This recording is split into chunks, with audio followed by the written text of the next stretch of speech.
Эрдэнэс үйлдвэрлэлийн технологийн парк 14 мега төслийн нэг болох Багнуурын уурхайг түшгэлсэн кокс химийн үйлдвэрийг байгуулах ийм шийдвэрийг гаргасан. Дахиад 2-3 ийм кокс химийн үйлдвэрийг төр хувийн хвшлийн түншлэлээр байгуулах ийм шийдвэр гараад ингээд хэрэгжих боломжтой болж байгаа гэдгийг бас хэлье. За өнөөдөр онцолж ярихыг хүсэж байгаа зүйл бол дунд хугацаанд бид хагас коксчсон нүүрсний үйлдвэрийг байгуулах ийм шийдвэр гарсан.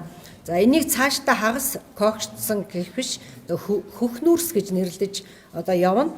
За энэ бол Багнуурын уурхай дээр түшиглээд байгуулагдана. За 2025 онд эхний 100 мянган тонн нүүрс гарна. За ингээд 27 онд бол нийт 800 мянган тонн гарахаар энд бол агаарын бохирдлыг шийдэх боломжтой гэж үзэж байгаа. Энэ бол агаарын бохирдлыг бууруулах үндсэн бас нэг гол шийдлүүдийн нэг юм аа. Энэ Багнуур дээр түшгэлж байгаа хагас кокссон нүүрсний үйлдвэрийг бол Эрдэнэс Монгол компани санхүүжилтээр хийгнэ. За 5 толгой түлшний үйлдвэр бол бид нар хоцрогдсон гэж үзэж байна. Өөрөөр хэлбэл нэг хэсэг бид нар түүхийн нүүрснээс сайжруулсан нүүрс рүү шилжсэн. За энд бол бас давуу талууд байсан. Нөгөө задгай байдаг нүүрсийг савладаг болсон, тийм ээ.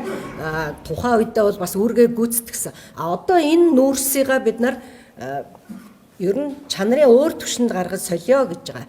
Тэгэхээр энэ үйлдвэр өөрөө улсаас татаац авдаг. 200 эдэн тэрбумын жилийн татаац авж байгаа. Ингээд маш хүнд нөхцөлд байгаа учраас бид нар юм ухарсан зүйлээсээ татгалзээ шин зүйлдээ аль болохоор хөрөнгө мөнгө оруулъя гэсэн юм зүйл байгаа. Энийний талаар бүх зүйлүүдийг бол Эрдэнэс Монгол хийсэн. Эрдэнэс үйлдвэрлэлийн технологийн парк